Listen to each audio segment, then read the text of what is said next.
तपासणी करून घेण्यास नकार दिलाय। तपासणी यंत्र तुटल्यानं तपासणी त्यांनी नाकारली आहे आणि सरकार मुद्दाम डॉक्टरांना पाठवतं असं देखील मनोज जरांगेंनी म्हटलेलं आहे। मी तपासणी करून घेणार नाही असं देखील मनोज जरांगेंनी स्पष्ट करत आपण आपल्या मागण्यांवरती ठाम असल्याचं म्हटलंय।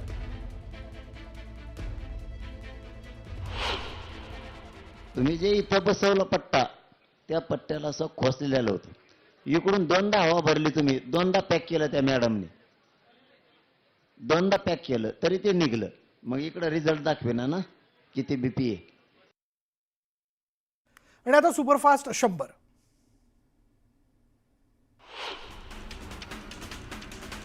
मुंबई उच्च न्यायालयात मराठा आंदोलनावर तातडीची सुनावणी घेण्यात आली। गुणरत्न सदावर्तेंनी दाखल केलेल्या याचिकेची कोर्टाने दखल घेत तातडीनं सुनावणी घेतली।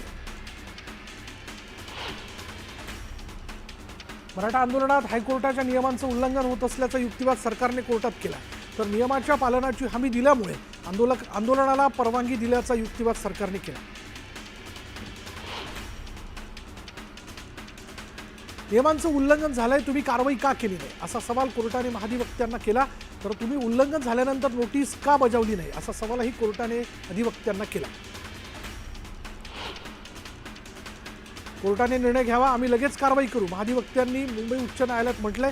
रस्ते अडवले तेव्हा तुम्ही गप्प का होता, तुम्ही ताबडतोब रस्ते खाली का केले नाहीत, अधिवक्त्यांना कोर्टाने हा प्रतिसवाल केला। मुख्यमंत्री मराठा नाहीत म्हणून सगळं घडून आणलं जातं आहे असा युक्तिवाद सदावर्तेंनी मुंबई उच्च न्यायालयात केला, तर सरकार आंदोलकांना बाहेर काढू शकत नाही, तुम्ही आदेश द्या अशी मागणी वकील गुणरत्न सदावर्तेंनी मुंबई उच्च न्यायालयात केली। मराठा आंदोलनाच्या सुनावणी दरम्यान मोठ्या संख्येनं आंदोलकांनी मुंबई हायकोर्टाच्या चारही बाजूने गर्दी केली, कोर्टाला घेराव घातला आणि रस्ते अडवले। हे शांततेचं आंदोलन आहे का असा सवाल मुंबई उच्च न्यायालयानं मराठा आंदोलनावरून केला। आंदोलक मनोज जरांगेंच्या तब्येतीची काळजी असल्याचं मुंबई उच्च न्यायालयाने म्हटलंय। आम्ही जरांगेंना उपचारासाठी सूचना देऊ शकतो असंही कोर्टाने म्हटलंय। आंदोलनामुळे मुंबईकरांना त्रास व्हायला नको असं मुंबई उच्च न्यायालयाने म्हटलंय। आंदोलनाला विरोध नाही, मात्र नियमांचं पालन करावं, 2 दिवसात सर्व पूर्ववत करण्याचे आदेश कोर्टाने दिले। आझाद मैदानाव्यतिरिक्त आंदोलकांनी कुठेही वावरू नये, पहिल्याच दिवशी संध्याकाळी 6 नंतर मैदान खाली करणं आवश्यक होतं। आमरण उपोषणाला परवानगी नसल्याचं उच्च न्यायालयाने म्हटलंय, तर 5000पेक्षा जास्त आंदोलक न आणण्याची आयोजकांची जबाबदारी असल्याचंही कोर्टाने म्हटलंय। सरकारची सामंजस्याची भूमिका आहे, कोर्टानं दिलेल्या निर्देशांचं पालन करून नियमांचं उल्लंघन झाल्यास कारवाई करावी लागेल असं वक्तव्य मुख्यमंत्री देवेंद्र फडणवीस यांनी केलं। सुप्रियाताईंसह सर्वांना विनंती आहे की सामाजिक प्रश्नांवर राजकीय पोळी भाजू नका, विरोधक आरक्षणाच्या मुद्द्यावरनं राजकारण करतायत असा आरोप मुख्यमंत्री फडणवीस यांनी केला। चर्चा करायची कोणाशी, माईकवर चर्चा होते का असा सवाल मुख्यमंत्री फडणवीसांनी जरांगेंना विचारला। सरकारला आडमुठेपणाची भूमिका घेता येत नाही, आरक्षणाबाबत सरकार सकारात्मक असून आम्ही मार्ग काढू, चर्चेला कोणी समोर आलं तर चर्चा लवकर होईल असं मुख्यमंत्री फडणवीस म्हणाले। आरक्षणाचा मुद्दा मुख्यमंत्र्यांच्या हातात नाही, ओबीसीतून मराठा आरक्षण देण्याच्या मुद्द्यावरनं मंत्री भुजबळांनी हे वक्तव्य केलं।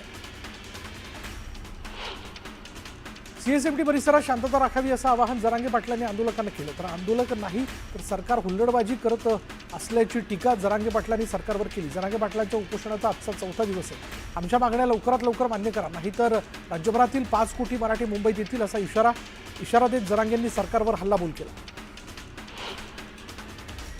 मराठा समाज मागास नसल्याचं सुप्रीम कोर्टानं सांगितल्याचं वक्तव्य मंत्री भुजबळांनी केलं, तरीही मराठा समाजाला आणखी 10% आरक्षण दिल्याचं भुजबळांनी म्हटलं।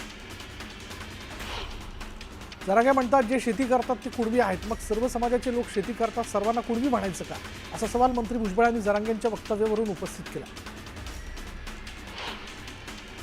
ओबीसीमध्ये दुसरे वाटेकरी नको असल्याचं वक्तव्य मंत्री भुजबळांनी केलं। ओबीसींवर अन्याय होऊ देणार नसल्याचा निर्धार भुजबळांनी केला, तर दुसरे वाटेकरी आल्यास आम्हीही राज्यभरात आंदोलन करणार असल्याचा इशारा भुजबळांनी दिला। मनोज जरांगेंना मुंबईत येऊ देऊ नये हेच आम्ही सांगत होतो आणि ज्यांनी जरांगेंना भेटी दिल्यात त्या नेत्यांनी आपली ओबीसी आरक्षणाबद्दल भूमिका जाहीर करावी अशी मागणी लक्ष्मण हाकेंनी केली। बोगस कुणबी म्हणून शिरकाव कोणी करत असेल तर ते खपून घेणार नाही असा इशारा हाकेंनी दिला। मराठा समाजाला कोणी बदनाम करत असेल तर त्यावर कारवाई व्हावी, तसंच हैदराबाद गॅझेटियरबाबत काय करता येईल यावर विचार सुरू आहे असं मराठा आरक्षण उपसमितीचे अध्यक्ष राधाकृष्ण विखेंनी म्हटलं। यवतमाळमध्ये आमदार किसनराव वानखेडेंना मराठा आंदोलकांनी घेराव घातलाय. मराठा आरक्षणाबाबत भूमिका घेण्याची मागणी मराठा बांधवांनी केली आहे, तर मराठा समाजाबाबत विधिमंडळात आवाज उठवण्याची मागणी करण्यात आली आहे. चंद्रपूरमध्ये उद्या ओबीसी समाजाने आंदोलनाची हाक दिली. मनोज जरांगेंच्या ओबीसीतून आरक्षणाच्या मागणीला विरोध करण्यासाठी हा मोर्चा काढण्यात येणार आहे.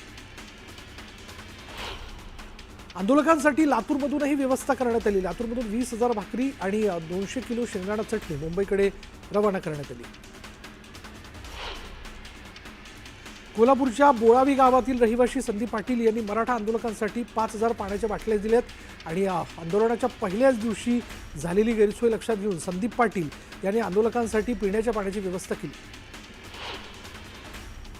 नाशिकच्या मराठा समाजाने मुंबईतील मराठा आंदोलकांसाठी जेवणाची सोय केली आहे. ठेचा भाकर आणि पाणी आंदोलकांसाठी पाठवण्यात आलं.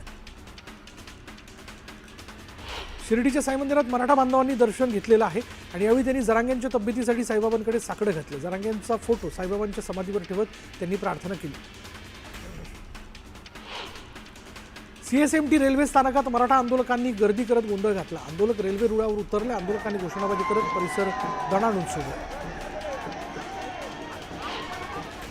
सीएसएमटी रेल्वे स्थानकावर मराठा आंदोलकांनी प्रचंड गर्दी केली. आंदोलकांच्या हुल्लडबाजीमुळे मुंबईकरांचे हाल झाले.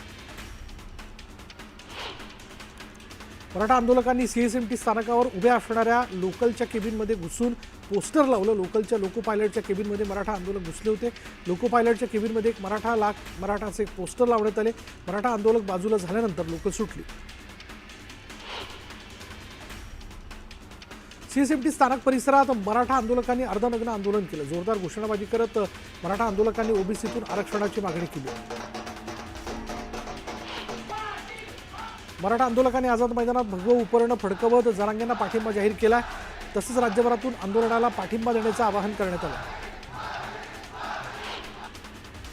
हजारोंच्या संख्येने मराठा बांधव आझाद मैदानात दाखल झाले. सीएसएमटी स्थानकावर पोलिसांच्या बॅरिकेडवर बसून मराठा आंदोलकांचा खेळ सुरू असल्याचं पाहायला मिळालं. मनोज जरांगेंच्या शांततेच्या आवाहनाकडे आंदोलकांनी पाठ फिरवल्याचं पाहायला मिळालं. सीएसएमटी परिसरात मराठा आंदोलकांची हुल्लडबाजी पाहायला मिळाली. छत्रपती शिवाजी महाराज टर्मिनस स्थानकात मराठा आंदोलकांनी विविध खेळ खेळले. आंदोलकांनी विटी दांडू खेळत फुगडीचाही फेर धरला. मराठा आंदोलकांनी छत्रपती शिवाजी महाराज टर्मिनस रेल्वे स्थानकात चक्क खेळाचं मैदान बनवलं. मराठा आंदोलकांनी गावाकडील सर्व पारंपरिक खेळ खेळले. कामावर जाणाऱ्यांची घाई आणि आंदोलकांची गर्दी यामुळे या स्थानकात पोलिसांची मोठी तारंबळ उडाली. मुंबईतील आझाद मैदानात आंदोलकांचे कुस्तीचे डाव रंगले. आंदोलकांनी दहीहंडीसह खो खो, कबड्डी असे विविध खेळ खेळले. चाळीसगाव आणि धरणगाव नगरपालिकेच्या प्रभाग रचनेवर महाविकास आघाडीने आक्षेप घेतलाय. प्रभाग रचना नियमबाह्य आणि राजकीय फायद्यासाठी केल्याचा आरोप करण्यात आला. पारदर्शक चौकशी करण्याची मागणी यावेळी करण्यात आली. सिल्लोडमध्ये भाजप नेते किरीट सोमय्यांना काळे झेंडे दाखवण्यात आले. काळे झेंडे दाखवणाऱ्या 5 जणांना पोलिसांनी ताब्यात घेतले. दरम्यान काळे झेंडे दाखवणाऱ्यांनी जोरदार घोषणाबाजी केली. सिल्लोड इथं किरीट सोमय्यांवर हल्ला झाला. दरम्यान डझनभर लोकांनी हल्ला केला. 5 लोक माझ्यापर्यंत पोहोचले आणि सीआरपीएफ कमांडोंमुळे आपण सुखरूप असल्याची माहिती किरीट सोमय्यांनी दिली. बडनेराच्या RDIK महाविद्यालयात राष्ट्रीय क्रीडा दिनाच्या निमित्ताने क्रीडा स्पर्धेचं आयोजन करण्यात आलं होतं आणि यामध्ये लगोरी, रस्सीखेच आणि गोलफेक या पारंपरिक खेळांचं आयोजन करण्यात आलं होतं. या स्पर्धेत अमरावती जिल्ह्यातील विविध विद्यालयातील विद्यार्थ्यांनी सहभाग घेतला होता. बीड जिल्ह्यातील 167 प्रकल्पांपैकी 102 धरणं 100% भरलीत. ग्रामीण भागाला पाणीपुरवठा करणारी मांजरा, माजलगाव, अप्पर कुंडलिका, ऊर्ध्व कुंडलिका, बिंदुसरा, सिंदफणा आणि डोकेवाडा हे धरण ओव्हरफ्लो झालं. जळगाव जिल्ह्यात ऑगस्ट महिन्यात तब्बल 114% पाऊस झाला आणि या पावसामुळे खरीप पिकांना जीवदान मिळालं असून आगामी सप्टेंबर महिन्यात देखील दमदार पावसाचा अंदाज हवामान विभागाने व्यक्त केला. कोल्हापूर जिल्ह्यात पावसाची रिपरिप सुरू असली तरी गगनबावडा तालुक्यात अतिवृष्टी झाली. राधानगरी, चंदगड, आजरा, भुदरगड तालुक्यात जोरदार सरी कोसळत आहेत. धरणातून विसर्ग सुरू असल्यानं नद्यांच्या पाणी पातळीत वाढ होते. पंचगंगा नदीची पातळी 22 फुटांपर्यंत गेली असून 24 बंधारे पाण्याखाली गेले. बीडच्या वडवणी तालुक्यात जोरदार पावसाने हजेरी लावली आणि यामुळे लिमगाव आणि देवडी भागातील शेतीपिकांचं मोठं नुकसान झालंय. तातडीनं पंचनामे करून नुकसान भरपाई देण्याची मागणी करण्यात आली. अकोल्याच्या कमळगंगा नदीच्या पुरात एक महिला वाहून गेली. 3 दिवसांनंतर महिलेचा मृतदेह शोधण्यात प्रशासनाला यश आलं. ढगफुटी सदृश्य पाऊस झाल्यानं नदीला महापूर आला. बीडच्या मोहखेड गावातील जिल्हा परिषदेच्या शाळेची भिंत कोसळली. तातडीनं शाळेची नवी इमारत बांधण्याची मागणी विद्यार्थ्यांच्या पालकांनी केली. मागणी पूर्ण न केल्यास तीव्र आंदोलन करण्याचा इशारा देण्यात आला. हिंगोलीच्या वसमत नांदेड महामार्गावर सकल मराठा समाजाने रास्ता रोको आंदोलन केलं. जरांगेंच्या मुंबईतील आंदोलनाला पाठिंबा देण्यासाठी हे आंदोलन करण्यात आलं. दरम्यान आंदोलनात मोठ्या संख्येनं मराठा समाज बांधवांनी सहभाग घेतला होता. बीडच्या लिंबा गणेशमध्ये अहमदपूर अहिल्यानगर महामार्गावर मराठा समाजाने रास्ता रोको आंदोलन केलं. मुंबईतील मराठा आंदोलनाला पाठिंबा देण्यासाठी हे आंदोलन करण्यात आलं. यामुळे 1 तास वाहतूक विस्कळीत झाली होती. दरम्यान मराठा आंदोलकांनी जोरदार घोषणाबाजी केली. आता वेळ झाली का ब्रेकची. ब्रेक घेऊयात. पहा फक्त न्यूज 18 लोकमत.